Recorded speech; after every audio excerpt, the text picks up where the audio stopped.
सभी प्यारे प्रशिक्षकों को मैं नमस्कार। आप सभी का हमारे चैनल टीएसपी क्लासेस में एक बार फिर से बहुत बहुत स्वागत है। तो दोस्तों आज हम बात करने वाले हैं यूपी डीलर अर्थात बीटीसी फर्स्ट सेमेस्टर के सामाजिक अध्ययन के बारे में चर्चा करेंगे। और सामाजिक अध्ययन में हमारा बहुविकल्पी प्रश्न चल रहा है। इसके पहले हम 50 क्वेश्चन बहुविकल्पी का करा चुके हैं। आज जो बहुविकल्पी प्रश्न होगा वो 51 यानी 51 नंबर से स्टार्ट होगा। और अगर आप पिछली क्लास नहीं देखे होंगे तो उसकी प्लेलिस्ट बनाई गई है, राजन श्रेष्ठ के नाम से है। राजन श्रेष्ठ सामाजिक अध्ययन फर्स्ट सेमेस्टर के नाम से प्लेलिस्ट बनाई गई है। आप जाकर के प्लेलिस्ट से देख लीजिए। वहां पे बहुत अच्छी तरीके से प्रत्येक ऑप्शन के बारे में समझाया गया है, बताया गया है, जिससे कि अगर उससे रिलेटेड कुछ और भी प्रश्न बनता है उन ऑप्शन से रिलेटेड, तो बड़ी आसानी से आप प्रश्न कर सकें। ठीक है, तो चलिए हम स्टार्ट करते हैं 51 क्वेश्चन से। और स्टार्ट करने से पहले अगर आप हमारे चैनल पे नए होंगे तो प्लीज चैनल को सब्सक्राइब कर लीजिएगा और अपने दोस्तों के साथ शेयर अवश्य कर दिया करिए। और अगर हाँ आप हमारे टेलीग्राम आईडी से नहीं जुड़े होंगे तो डिस्क्रिप्शन बॉक्स में, इसके नीचे डिस्क्रिप्शन बॉक्स में टेलीग्राम आईडी का लिंक दिया गया है। आप वहां से हमारे टेलीग्राम आईडी से जुड़ सकते हैं, क्योंकि टेलीग्राम आईडी पे क्या होता है कि सारी पीडीएफ वगैरह प्रोवाइड करा दी जाती है। तो आप वहां पर जुड़िए और अपनी कमेंट अवश्य करिए। जो भी कुछ करना है, जिस चीज की आपको आवश्यकता है कमेंट करेंगे तो देखा जाएगा। और जिस भी चीज की पीडीएफ आपको चाहिए होगी, जिस सब्जेक्ट का, आपको वहां से आसानी से मिल जाएगी विदाउट एनी चार्ज। ठीक है, तो चलिए हम लोग स्टार्ट करते हैं 51 क्वेश्चन से। देखिए 51 क्वेश्चन कह रहा है, क्या कह रहा है, सवाल ये कह रहा है 51 नंबर, कह रहा है कि महात्मा बुद्ध के गृह त्याग को बौद्ध ग्रंथों में क्या कहा जाता है।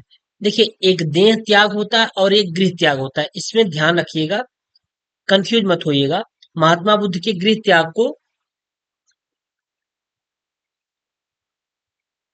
महात्मा बुद्ध के गृह त्याग को बौद्ध ग्रंथ में क्या कहा जाता है, तो गृह त्याग को हम कहते हैं महाभिनिष्क्रमण कहते हैं। क्या कहते हैं, महाभिनिष्क्रमण कहते हैं। अगर यहाँ पे देह त्याग हो जाए तो देह त्याग को हम क्या कहते हैं, महापरिनिर्वाण कहते हैं। इसे हम, ये देह त्याग को हम, देह त्याग, इसको मृत्यु बोलते हैं। देह त्याग, देह त्याग को हम महापरिनिर्वाण बोलते हैं। और गृह त्याग को क्या बोलते हैं, गृह त्याग को महाभिनिष्क्रमण कहते हैं। ये 29 साल की उम्र में शायद क्या किए थे, महात्मा बुद्ध जी ने अपने घर को त्याग दिए थे, तो इसीलिए इसे महाभिनिष्क्रमण कहते हैं। ठीक, 2016 में प्रश्न पूछा गया है। अगला प्रश्न कह रहा है, स्यादवाद किस धर्म के दर्शन का मूल आधार है। कह रहा है स्यादवाद किस धर्म के दर्शन का मूल आधार है।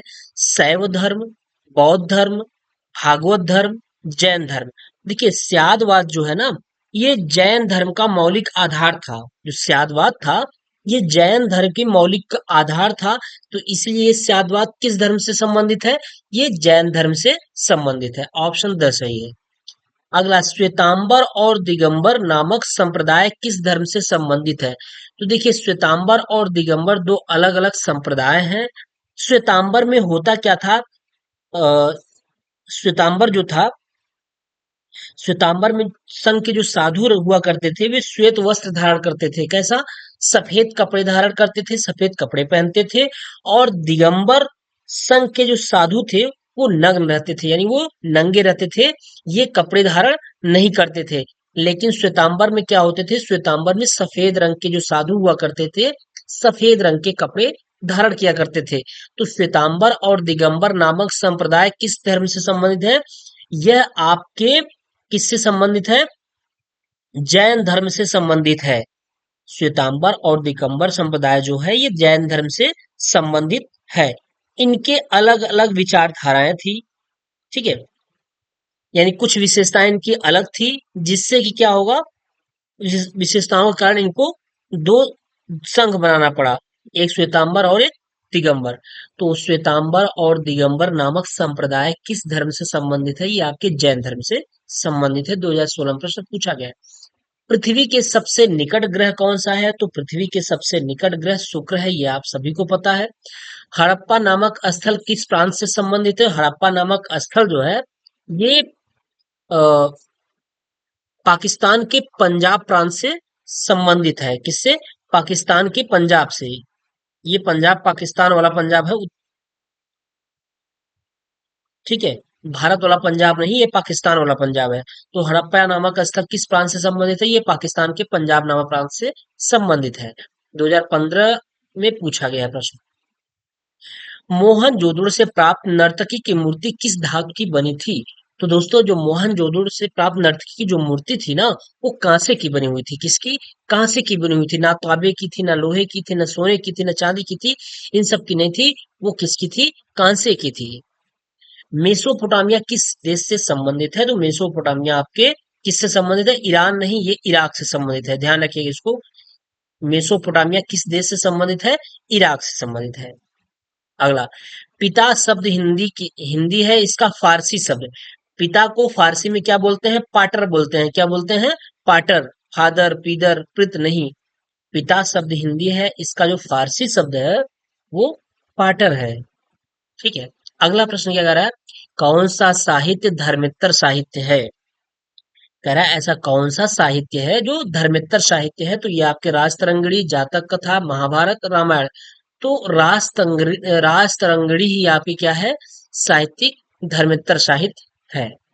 ठीक है। अगला प्रश्न कह रहा है शाम का अर्थ है। शाम का अर्थ क्या होता है? तो शाम का जो अर्थ होता है, ये गान होता है। क्या होता है? गान। शाम का जो अर्थ होता है, गान होता है। ऑप्शन 10 सही है। वेदांग कितने हैं? तो वेदांग आपके कितने हैं? 6 हैं। कितने हैं? 6 हैं। कौन कौन, अगर हम इसकी बात कर लें तो वेदांग हमारे 6 कौन कौन से हैं? एक तो आपका शिक्षा है, शिक्षा हो गया, कल्प हो गया, व्याकरण हो गया, ज्योतिष हो गया, ज्योतिष, छंद, और क्या है? निरुक्त है। और निरुक्त। ठीक, निरुक्त है। ठीक है। तो ये आपका शिक्षा, कल्प, व्याकरण, ज्योतिष, छंद और निरुक्त है। यही आपके वेदांग हैं। वेदांग आपके कितने हैं? 6 हैं। अगला, गैर मानता विवाह। कह रहा है गैर मानता विवाह कौन सा है? गैर विवाह आपका कौन सा है? ऑप्शन दिया हुआ है। कौन कौन सा ऑप्शन दिया हुआ है? गैर मानता विवाह, ब्रह्मा विवाह, गांधर्व विवाह, प्रजापात्य विवाह, आर्य विवाह। तो गैर मानता विवाह जो है, ये आपका गांधर्व विवाह होता है। कौन सा विवाह होता है? गांधर्व विवाह। इस विवाह में होता क्या है कि वर वधु को अपने अभिभावक से अनुमति लेने की जरूरत नहीं पड़ती है ना। यानी इसमें वर वधु यानी लड़का लड़की अपने इच्छा से शादी कर सकते हैं। इसमें अनुमति लेने की, अपने अभिभावक से अनुमति लेने की जरूरत नहीं पड़ती। इसमें युवक युवती के परस्पर राजी होने पर किसी किसी भी वो छोत्री के घर में लाई अग्नि से हवन करने के बाद वो हवन कुंड के 3 फेरे, कितने? 3 फेरे परस्पर गठबंधन के साथ कर लेते हैं। और मात्र इतना कर लेने से ही उनका विवाह क्या हो जाता है? संपन्न हो जाता है। ये किसमें? गांधर्व विवाह में। तो इसलिए गांधर्व विवाह हमारा क्या है? गैर मानता विवाह है। इसमें मुख्यतः क्या होता है कि अपने अपने अभिभावक से अनुमति लेने की आवश्यकता नहीं होती है, इसीलिए गैर मानता विवाह ये माना गया है। ठीक है, ऑप्शन ब सही है। अगला कह रहा है उत्तर वैदिक कालीन संदेश वाहक कहलाता है क्या? दूत, पालागल, उग्र, डाकिया। तो उत्तर वैदिक कालीन जो संदेश वाहक, जो संदेश को ले आता था, उसे हम क्या कहते थे? दूत कहते थे। 2015 में प्रश्न पूछा गया है। बुद्ध के समकालीन सम्राट माने जाते हैं प्रदोत, अजातशत्रु, अशोक, बिंबिसार। तो ये बुद्ध के समकालीन जो सम्राट हैं, ये अशोक माने जाते हैं। कौन? अशोक। अगला, इतिहास घटनाओं या विचारों की उन्नति का सुसंबद्ध विवरण है। यह कथन किसका है? तो यह कथन आपके रैप्सन का है। किसका है? रैप्सन जी का है। अगला प्रश्न, पूरा पाषाण काल की महत्वपूर्ण उपलब्धि थी। कह रहा है पूरा पाषाण काल की महत्वपूर्ण उपलब्धि क्या थी? पहिए का आविष्कार, आग की खोज, कृषि कार्य, अस्थायी जीवन की शुरुआत। तो पूरा पाषाण कालीन की महत्वपूर्ण जो भूमिका थी, उसमें क्या किया गया था? उसमें आग की खोज की गई थी। ठीक है। जब आग की खोज हो गई तो लोग चीजों को पकाकर खाना शुरू किए। अगला, पहिए का आविष्कार हुआ कब? नव पाषाण काल, मध्य पाषाण काल, पूरा पाषाण काल, ताम्र पाषाण काल। पहिए का जो आविष्कार हुआ था वो नव पाषाण काल में हुआ था। किस पाषाण काल में हुआ था? नव पाषाण काल में हुआ था।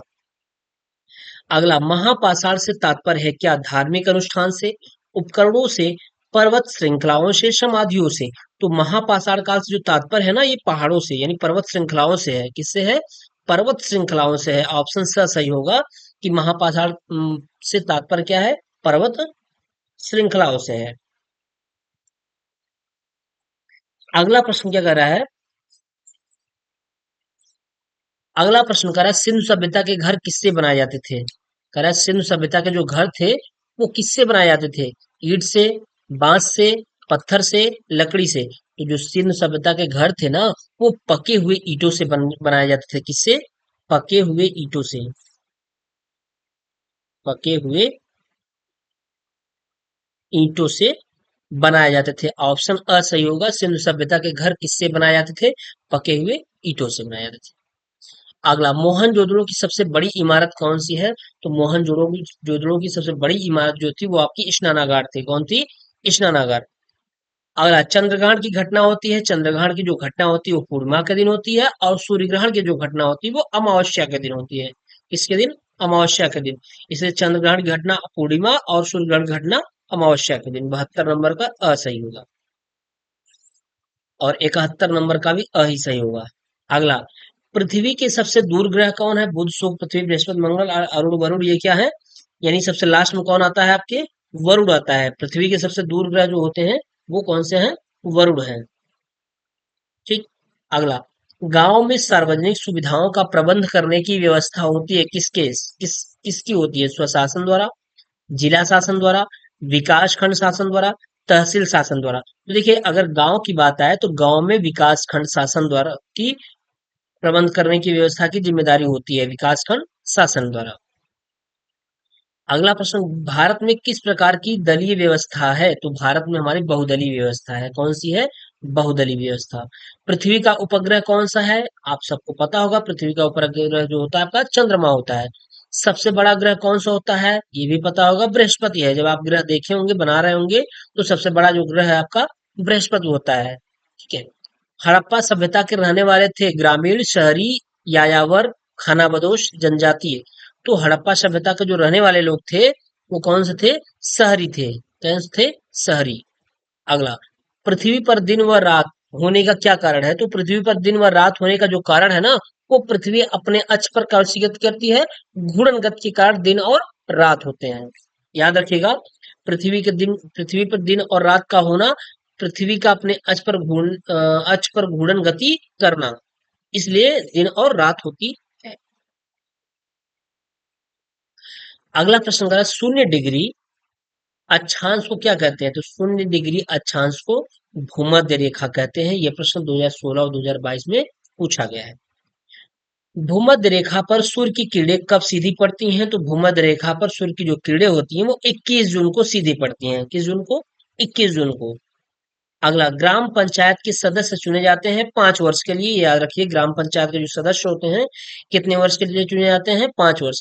जितने लेवल होते हैं सब 5 वर्ष तक के ही चुने जाते हैं, चाहे वो प्रधान हो, चाहे मुख्यमंत्री हो, चाहे प्रधानमंत्री हो, चाहे ग्राम पंचायत हो, सब प्रत्येक 5 वर्ष तक के लिए ही चुने जाते हैं। ऋग्वेद में अयस शब्द का प्रयोग हुआ है सोने के अर्थ में, चांदी के अर्थ में, तांबे के अर्थ में, लोहे के अर्थ में। तो ऋग्वेद में जो अयस शब्द है ये लोहे के अर्थ में प्रयोग किया गया है। ठीक है। अगला अगला नेक्स्ट कर रहा है, अभिधम्म पिटक किस बौद्ध संगीत में संकलित किया गया?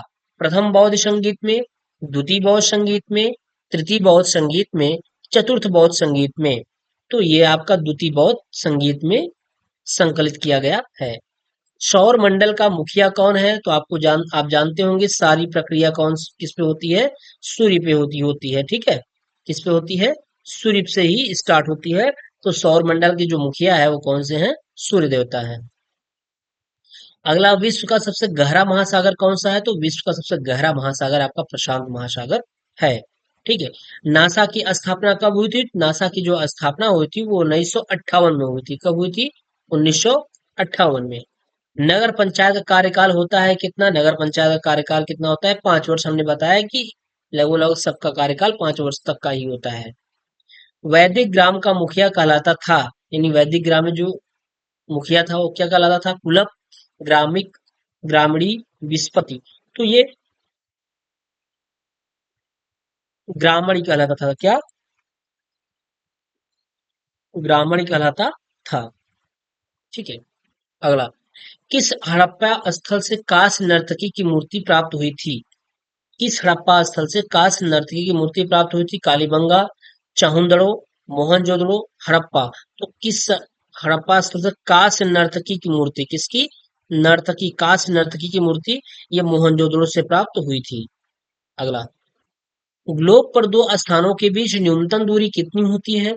मेरे भाई, ग्लोब पर दो स्थानों के बीच की जो न्यूनतम दूरी होती है वो अंतर्राष्ट्रीय तिथि रेखा पर होती है। किस पे होती है? अंतर्राष्ट्रीय तिथि रेखा पे होती है। 2016 में प्रश्न पूछा गया है। अगला, सिंधु घाटी के निवासियों का जो मुख्य भोजन क्या था? तो सिंधु घाटी के निवासियों का जो मुख्य भोजन था वो आपका गेहूं भी था, चावल भी था, जौ था, मटर था, ये सब था। तो उपयुक्त में से सभी। लीप वर्ष में फरवरी कितने दिन की होती है? नॉर्मल 28 दिन की होती है, और जब लीप वर्ष आता है तो कितने दिन की हो जाती है? वो 29 दिन की हो जाती है। ठीक है। लीप वर्ष कितने वर्ष बाद आता है? प्रत्येक 4 वर्ष बाद लीप वर्ष आ जाता है। ऑप्शन स सही है, ये गलत है। लीप वर्ष प्रत्येक 4 वर्ष बाद आता है। ठीक। जैसे 2020 चल रहा है, अगर 2020 है तो 2020 के बाद कौन सा है? 2024। जैसे ये 2024 है ना? 2024 क्या है? लीप वर्ष है। ठीक। जिसमें 4 से पूरी पूरी भाग चला जाए। कन्फ्यूशियस का जन्म हुआ था, कन्फ्यूशियस का जन्म कहाँ हुआ था? भारत में, चीन में, जापान में, अमेरिका में। तो कन्फ्यूशियस का जो जन्म हुआ था वो किसमें हुआ था? चीन में हुआ था। चीन का प्रसिद्ध दार्शनिक कौन था? लाओ त्से था, कन्फ्यूशियस था। तो अ एवं ब दोनों था। चीन का जो प्रसिद्ध दार्शनिक था वो लाओ त्सो भी था और कन्फ्यूशियस था, अर्थात ऑप्शन कौन सही होगा? स वाला। सूर्य के चारों ओर परिक्रमा करने वाले खगोलीय पिंड क्या कहलाते हैं? 2016 और 2022 में पूछा गया है। तो सूर्य के जो भी चारों तरफ परिक्रमा कहलाते हैं, कहते हैं, वो क्या होते हैं? ग्रह होते हैं। ठीक है। ग्रह ही तो हैं, सूर्य के चारों तरफ जो परिक्रमा कर रहे हैं। वो 8 ग्रह है आपके। वही है। वायुमंडल से के किस स्तर में सर्वाधिक मौसमी घटना घटित होती है? यानी वायुमंडल का कौन सा स्तर है? कई स्तर है, उसमें कौन सा स्तर है कि जिसमें अधिकतर मौसमी घटनाएं घटित होती हैं? 2017 में प्रश्न पूछा गया है। तो आपका वो क्षोभ मंडल होता है। कौन सा? क्षोभ मंडल। क्षोभ होता है, समताप मंडल, आयन मंडल, ब्रह्मंडल है, ये सब लेयर है, स्तर है। तो मौसमी घटनाएं सबसे ज्यादा क्षोभ मंडल में ही घटित होती हैं। सांख्य दर्शक के प्रवर्तक हैं, सांख्य दर्शन के प्रवर्तक कौन है? कपिल, पतंजलि, गौतम, जैमिनी। तो ये कपिल है। कौन है? कपिल। महाभारत को अन्य किन नामों से जानते हैं? तो महाभारत को अन्य, एक तो आपका जय संहिता कह लीजिए या सतशास्त्री संहिता कह लीजिए, अर्थात ऑप्शन अ व ब दोनों सही है। अगला, सत्यमेव जयते, सत्यमेव जयते किस उपनिषद से लिया गया है? याद रखिएगा इसको, ये मुंडोक उपनिषद से लिया गया है। किससे? मुंडोक उपनिषद से लिया गया है। अस्तोमा सदगम लिया गया है किससे? सामवेद से, यजुर्वेद से, ऋग्वेद से, अथर्ववेद से। तो अस्तोमा सदगम ये आपके ऋग्वेद से लिया गया है। अगला 2019 में प्रश्न पूछा है, आर्यभट्ट थे कौन थे? खगोल शास्त्री, इतिहासकार, नाटककार, पुरातत्वविद। तो खगोल शास्त्री थे। आर्यभट्ट कौन थे? खगोल शास्त्री थे। अगला, आधुनिक अर्थशास्त्र के जनक कौन है? एडम स्मिथ, किन्स, मार्शल और अमर्त्य सेन। तो आधुनिक अर्थशास्त्र के जनक जो है वो एडम स्मिथ जी हैं। ठीक है। इन सबको याद रखिएगा, प्रश्न इंपॉर्टेंट है, सारे प्रश्न पूछे गए हैं। नगर निगम के सदस्यों का कार्यकाल होता है कितना? 2 वर्ष, 3 वर्ष, 4 वर्ष, 5 वर्ष। हमने बताया कि सबका कार्यकाल 5 वर्ष ही होता है। अगला प्रश्न, हड़प्पा के निवासी किस युग में थे? तो हड़प्पा के जो निवासी थे वो ताम्रपाषाण काल युग में थे। ताम्रपाषाण युग में हड़प्पा के निवासी किस युग में थे? ताम्रपाषाण युग में थे। वर्षा ऋतु है 15 जून से 15 सितंबर, 15 जून से 17 जून, और अ व ब दोनों, इनमें से कोई नहीं। तो देखिए, 15 जून से 17 जून तो हो ही नहीं सकता, दो दिन के लिए। ये 15 जून से 15 सितंबर तक, जून जुलाई अगस्त सितंबर, ये वर्षा ऋतु है। 15 जून से 15 सितंबर, यानी जून आधा, फिर जुलाई अगस्त सितंबर आधा। तो कुल मिला के 1 2 3 महीने का होता है। 3 महीने की वर्षा ऋतु, 3 महीने की आपकी ठंडी होती है, 3 महीने का आपकी गर्मी होती है, और 3 3 का 9, और 3 महीने की आपकी क्या हो जाती है, बसंत ऋतु टाइप हो जाती है। ठीक है। सबसे प्राचीन पुराण कौन से हैं? मत्स्य पुराण, विष्णु पुराण, नारद पुराण, इनमें से कोई नहीं। तो सबसे प्राचीन पुराण आपके मत्स्य पुराण है। संसार का पहला पालतू पशु था कुत्ता। कौन था? कुत्ता था। सबसे पहला जो पालतू पशु था, कुत्ता था। बहुत वफादार हुआ करता था। ठीक है। ये बहुत वफादार हुआ करता था, और आज भी है पालतू ये जानवर कुत्ता। लोग बड़े शौक से पालते हैं कुत्ते को। सूर्य से सबसे दूर स्थित ग्रह कौन सा है? अभी अभी बताया गया कि आपके कौन से हैं, वरुण जी हैं। अगला, खुदाई द्वारा ऐतिहासिक तथ्यों का पता लगाने वाले व्यक्तियों को क्या कहते हैं? वैज्ञानिक, इतिहासकार, पुरातत्वविद, भूवैज्ञानिक। तो जो खुदाई द्वारा ऐतिहासिक तथ्यों का पता लगाने वाले व्यक्ति होते हैं, उन्हें पुरातत्वविद कहते हैं। ठीक है। वेदों की संख्या कितनी है? तो ये आप सबको पता है कि ऋग्वेद, यथुर्वेद। ठीक है। कौन कौन वेद होते हैं? ये आप कमेंट करके बताइए, वेद कौन कौन होते हैं। मैं आपको बता रहा हूँ 4 वेद होते हैं, लेकिन कमेंट करके बताइएगा कि चारों वेद कौन कौन से हैं। ठीक है। ये आपके लिए होमवर्क है कि आपको बताना होगा कि 4 वेद कौन कौन से होते हैं। कितने लोग को पता होगा, ये कमेंट के थ्रू हमको पता चलेगा कि हाँ कितने लोग को पता है। कोई चीटिंग नहीं करेगा। आपको बताना होगा कि वेदों की संख्या कितनी है। ठीक।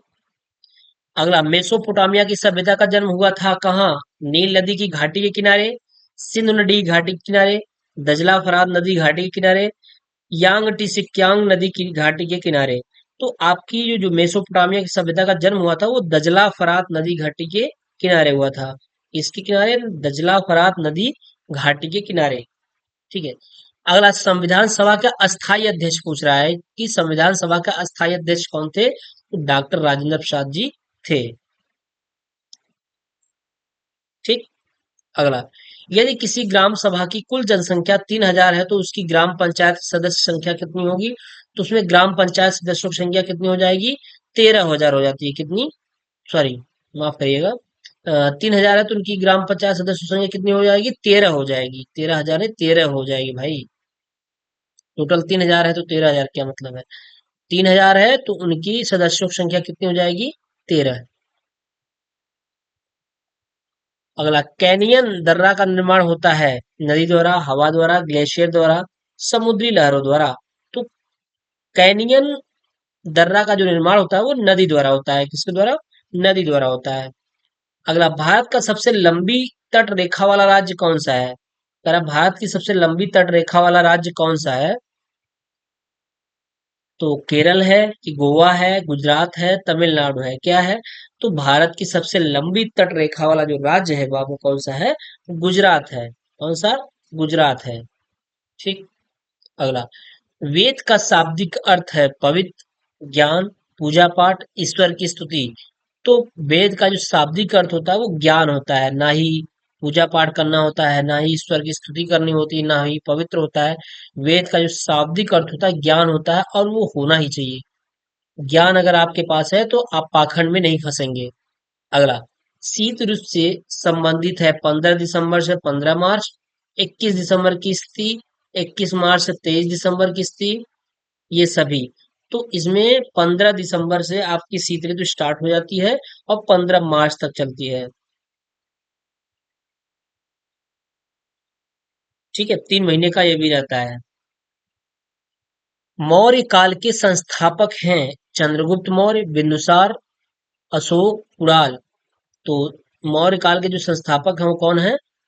चंद्रगुप्त मौर्य हैं। नालंदा विश्वविद्यालय की स्थापना किसके शासनकाल में हुई थी? तो नालंदा विश्वविद्यालय की स्थापना जो हुई थी वो कुमारगुप्त प्रथम के शासनकाल में हुई थी। किसमें? कुमारगुप्त प्रथम। अगला, उपनिषदों की संख्या कितनी है? तो उपनिषदों की संख्या जो है 108 है। कितने उपनिषद हैं? 108 है। महाभारत के रचयिता कौन है? महर्षि वाल्मीकि, वेद व्यास, दोनों, इनमें से कोई नहीं। तो महाभारत के जो रचयिता हैं वो महर्षि वाल्मीकि और वेद प्यास जी हैं। Option sir. ठीक है। चलिए, अगला प्रश्न देखिए क्या कह रहा है।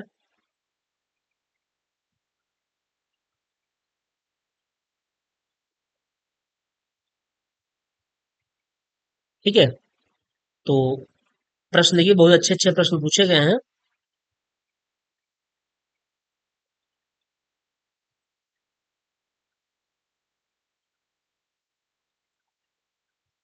अगला प्रश्न कह रहा है कि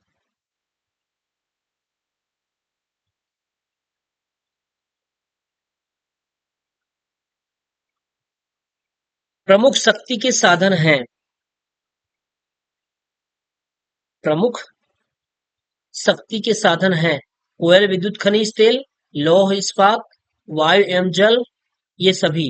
तो प्रमुख शक्ति के जो साधन हैं वो आपके कौन से हैं? कोयल, विद्युत, कोयला, विद्युत, खनिज तेल भी है, लोहा इस्पात भी है, वायु एवं जल भी है।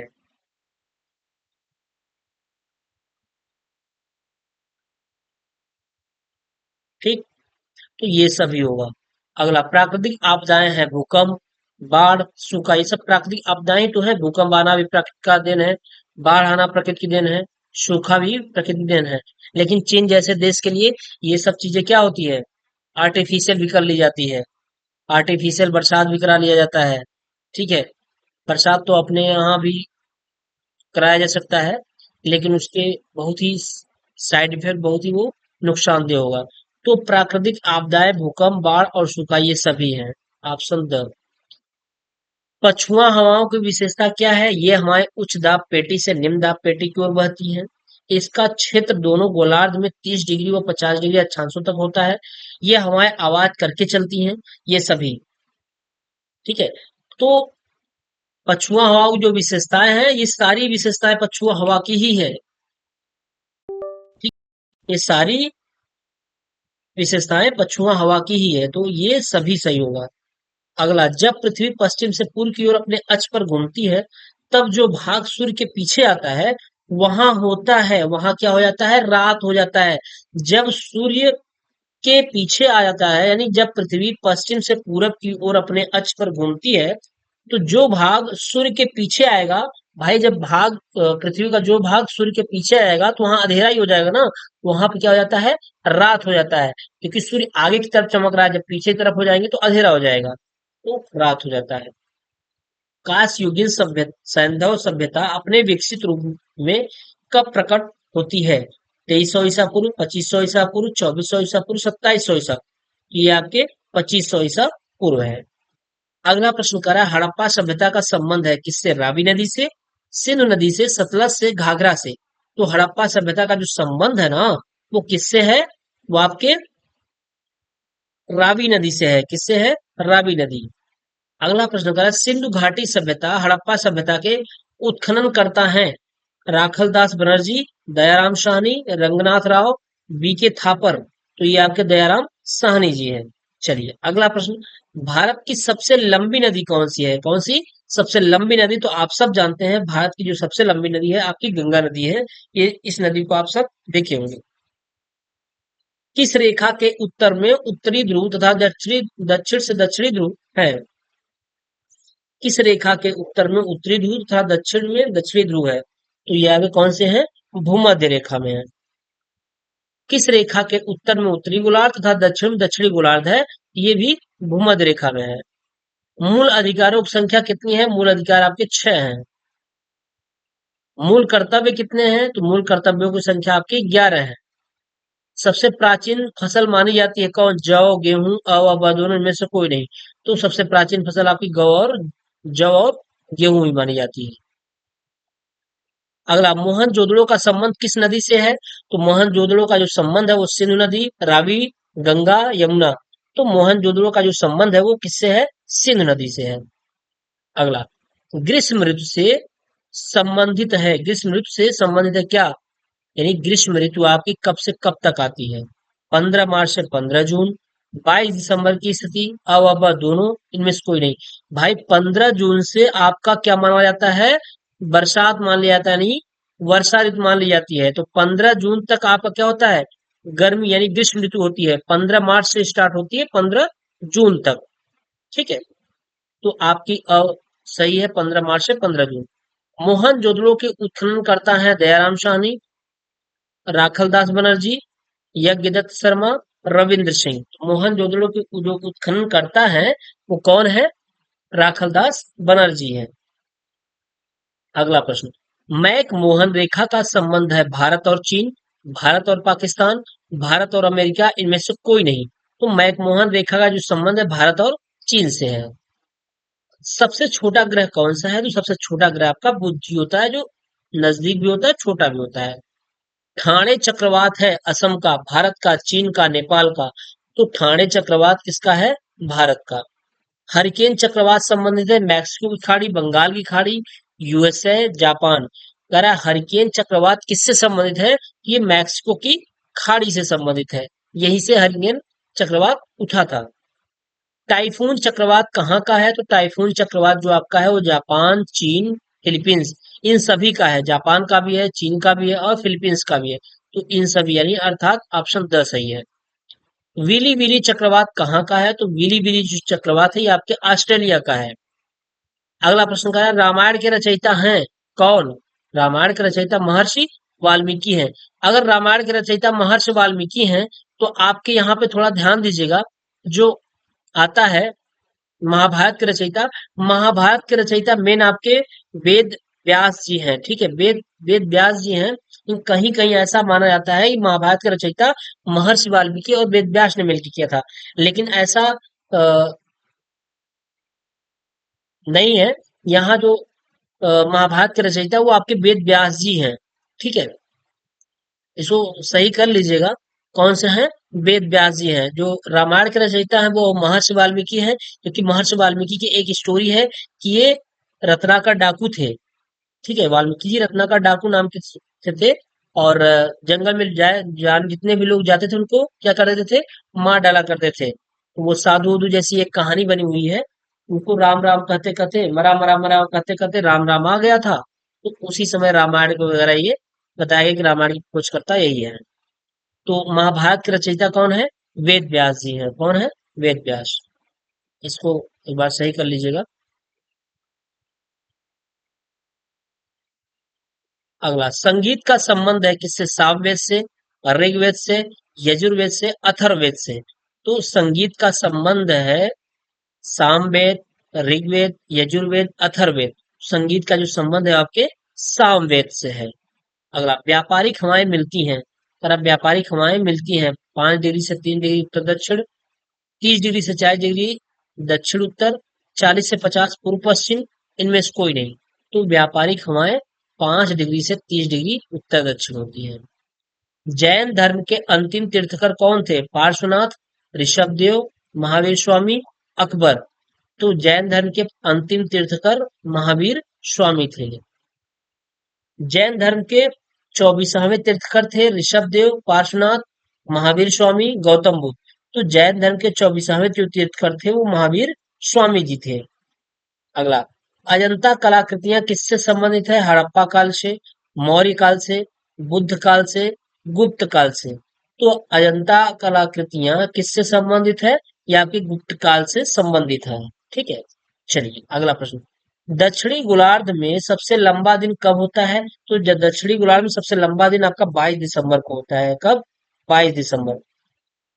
अगला, पृथ्वी सूर्य के चारों ओर परिक्रमा करती है लगभग कितना, 365, सही 1/2, 365.12 दिन में, 365.25 दिन में, 365.50 दिन में, 365.75 दिन में। तो ये 365.25 दिन में परिक्रमा करती है। मनुष्य द्वारा बनाया गया पहला औजार कौन था, तो मनुष्य द्वारा बनाया गया पहला औजार कुल्हाड़ी था। ठीक है, मनुष्य ने सबसे पहले किस धातु का प्रयोग किया था, तो मनुष्य ने सबसे पहले तांबा धातु का प्रयोग किया। उसके बाद फिर एल्युमिनियम, सोना, प्लेटिनियम ये सब आए हैं। अगला, कालिदास अभिज्ञान शाकुंतलम रचना तथा धन्वंतरि किसके दरबार के नवरत्न थे? क्या है ये? नौ नवरत्न थे।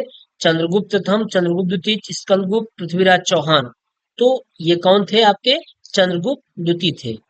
अगला, चीनी यात्री फायान किसके शासन काल में भारत आया था? तो चीनी यात्री फायान चंद्रगुप्त द्वितीय के शासन काल में आया था। किसके? चंद्रगुप्त द्वितीय के शासन काल में। अगला प्रश्न, विक्रमादित्य के नाम से प्रसिद्ध है चंद्रगुप्त प्रथम, चंद्रगुप्त द्वितीय, कुमारगुप्त, स्कंदगुप्त। तो विक्रमादित्य के नाम से प्रसिद्ध है कौन? चंद्रगुप्त द्वितीय जी प्रसिद्ध है।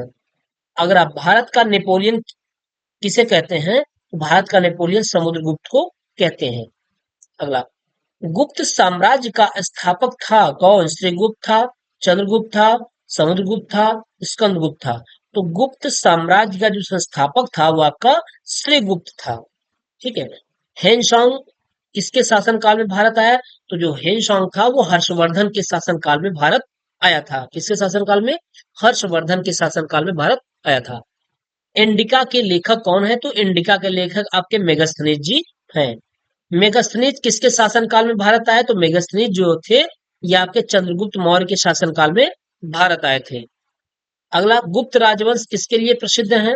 किस लिए प्रसिद्ध था? तो कला एवं स्थापक, साहित्य कार्यों का संरक्षण, राजस्व एवं भूमि कर, साम्राज्यवाद। तो गुप्त राजवंश किसके लिए प्रसिद्ध था? साहित्य साहित्य कार्यों का संरक्षण, राजस्व एवं भूमि कर और साम्राज्यवाद। तो गुप्त राजवंश कला एवं स्थापक के लिए प्रसिद्ध था। किसके लिए? कला एवं स्थापक के लिए प्रसिद्ध था।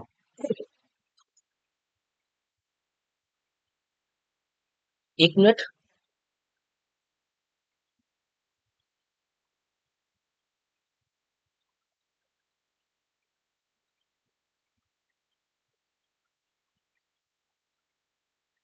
चलिए अगला प्रश्न देखते हैं।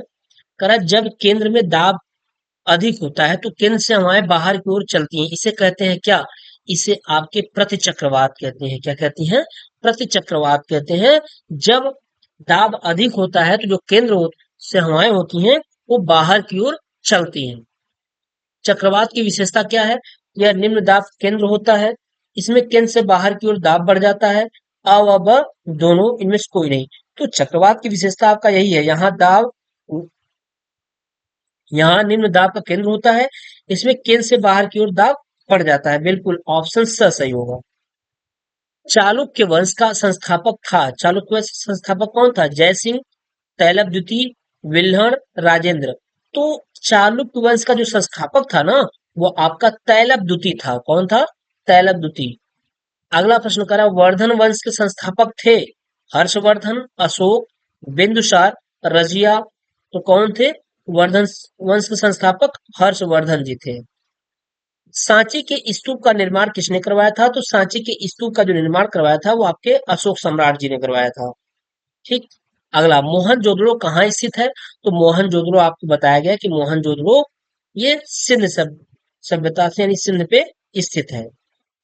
आदि मानव अपनी रक्षा के लिए जिन औजारों का प्रयोग करते थे वे बने थे किसके?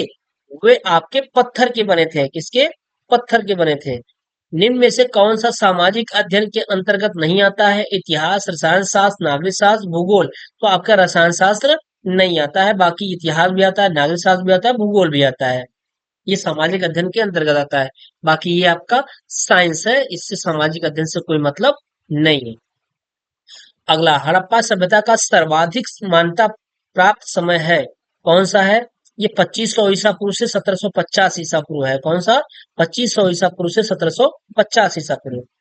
अगला, पंचायती राज प्रणाली में ग्राम पंचायत का गठन होता है। पंचायती राज प्रणाली में ग्राम पंचायत का गठन होता है, 2015-17 में पूछा गया है, ये ग्राम स्तर पर होता है। ठीक है। हड़प्पा वासी किस वस्तु के उत्पादन में सर्वप्रथम थे? तो हड़प्पा वादी जो थे ये कपास के उत्पादन में सबसे फर्स्ट थे, यानी सबसे प्रथम थे। भारत और पाकिस्तान के मध्य अंतरराष्ट्रीय सीमा है मैकमोहन रेखा, मकर रेखा, कर्क रेखा, रेडक्लिफ सीमा। तो ये आपके रेडक्लिफ सीमा है। अगला, भारत के मध्य से होकर गुजरने वाली रेखा है कर्क रेखा, मकर रेखा, अ व ब दोनों, इनमें से कोई नहीं। तो भारत के मध्य से होकर गुजरने वाली रेखा आपकी कर्क रेखा है। अगला, भारत तथा चीन के मध्य अंतर्राष्ट्रीय सीमा है।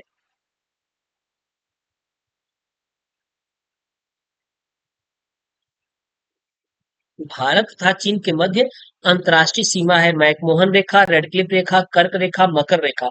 ये आपको कौन सा है? मैकमोहन रेखा है। अगला, चाणक्य द्वारा लिखित अर्थशास्त्र में वर्णन है तत्कालिक सामाजिक स्थिति का, राजनीतिक स्थिति का, धार्मिक स्थिति का, कोई नहीं। तो चाणक्य द्वारा जो लिखित अर्थशास्त्र में वर्णन मिलता है वो राजनीतिक स्थिति का मिलता है। अगला, सम्यक ज्ञान, सम्यक ज्ञान, सम्यक दर्शन, सम्यक आचरण, ये तीन रत्न थे इसके, जैन धर्म के थे। इसके थे जैन धर्म के। महावीर स्वामी, ये बचपन का नाम वर्धमान था। इनका जन्म कहाँ हुआ था? इनका जन्म वैशाली के कुंडग्राम में हुआ था। इसकी स्टोरी आप लोग पढ़े होंगे। पिरामिड किस देश में है? तो पिरामिड आपके मिस्र में है। मिस्र में ही आपके पिरामिड मिलेंगे। पहिए का आविष्कार हुआ था, तो अभी बताया गया था कि ये नवपाषाण काल में हुआ था। गायत्री मंत्र का संबंध है किससे? ऋग्वेद से, यजुर्वेद से, सामवेद से, अथर्ववेद से। तो गायत्री मंत्र आपके ऋग्वेद से संबंधित है। पृथ्वी के मध्य से गुजरने वाली रेखा भूमध्य रेखा, देशांतर रेखा, कर्क रेखा, मकर रेखा क्या कहलाती है? पृथ्वी के मध्य से गुजरने वाली जो रेखा होती है वो भूमध्य रेखा कहलाती है। अगला, किस ग्रह को सौर परिवार से हटा दिया गया था? तो इसे यम को हटा दिया गया था। इसे बौने ग्रह की श्रेणी में रखा गया है क्योंकि ये अपनी कक्षा में घूमते घूमते दूसरी कक्षा में भी एंट्री कर जाता था, इसलिए इसे ग्रहों की श्रेणी से हटा दिया गया। जब सूर्य और चंद्रमा के बीच पृथ्वी आ जाती है तो क्या कहते हैं उसे? उस समय क्या हो जाता है? चंद्र ग्रहण हो जाता है। जब पृथ्वी और सूर्य के बीच चंद्रमा आ जाती है तब क्या हो जाता है? तब क्या हो जाता है? सूर्य ग्रहण हो जाता है। नवपाषाण काल में आविष्कार हुआ था किसका? तो आग और पहिए दोनों का आविष्कार हुआ था। ठीक, चलिए अगला, पुराणों की संख्या कितनी है? तो पुराणों की संख्या 18 है। बौद्ध संघ एवं धर्म त्रिरत्न है। जैन धर्म के, बौद्ध धर्म के, अब दोनों के, इनमें से कोई नहीं। तो बुद्ध संघ एवं धर्म त्रिरत्न है, ये आपके बौद्ध धर्म के हैं। जैन धर्म से क्या मतलब उससे? बौद्ध धर्म के संस्थापक कौन थे? ये आप सब जानते होंगे, महात्मा बुद्ध जी थे, जो परिनिर्वाण प्राप्त किए। सिंधु सभ्यता का सर्वाधिक उपयुक्त नाम है हड़प्पा सभ्यता, सिंधु सभ्यता, सिंधु सभ्यता, सिंधु घाटी सभ्यता, इनमें से कोई नहीं। तो ये लास्ट प्रश्न आपका है कि सिंधु सभ्यता का सर्वाधिक उपयुक्त नाम हड़प्पा सभ्यता, सिंधु सभ्यता, सिंधु घाटी सभ्यता, इनमें से कोई नहीं। तो ये आपका हड़प्पा सभ्यता है। ठीक है, तो आज आपका ये 93 क्वेश्चन हो चुका, 193 क्वेश्चन हो चुका है, 193 प्रश्न हो गया है। बहुविकल्पी प्रश्न खत्म हो गया है। यानी आपके टोटल बहुविकल्पी प्रश्न कितना था? 193, जो कि 2 वीडियो में खत्म कर दिया गया है। इसके बाद हम अति लघु उत्तरीय प्रश्न पे आएंगे। ठीक है, इसके बाद आपका अति लघु उत्तरीय प्रश्न चलेगा और आप तब तक इसको अच्छी तरीके से पढ़ लीजिए। अगर कहीं किसी भी प्रकार की परेशानी हो तो उसको कमेंट करके अवश्य बताइएगा। जैसा कि अभी बताया गया था, महाभारत की रचना जो बताया गया था उसमें थोड़ा करेक्शन कर लीजिएगा। ठीक है, एक प्रश्न आपको बताया गया था, देखिए यहाँ पे है, उसको करेक्शन कर लीजिएगा। महाभारत के रचयिता वेद व्यास जी हैं। ठीक है, इसको करेक्शन कर लीजिएगा। बाकी और सारी चीजें ठीक है, सही है। आप अच्छी तरीके से पढ़ लीजिए और इसके बाद हम अति लघुत्तरीय प्रश्न की तरफ आएंगे। और प्लीज अगर हमारे चैनल पे नए होंगे तो चैनल को एक बार फिर से सब्सक्राइब कर लीजिएगा। एक बार फिर से बता रहे हैं आपको। और वीडियो देखने के बाद प्लीज लाइक कर दिया करिए। ठीक है, फिर मिलते हैं नेक्स्ट क्लास में। Thank you.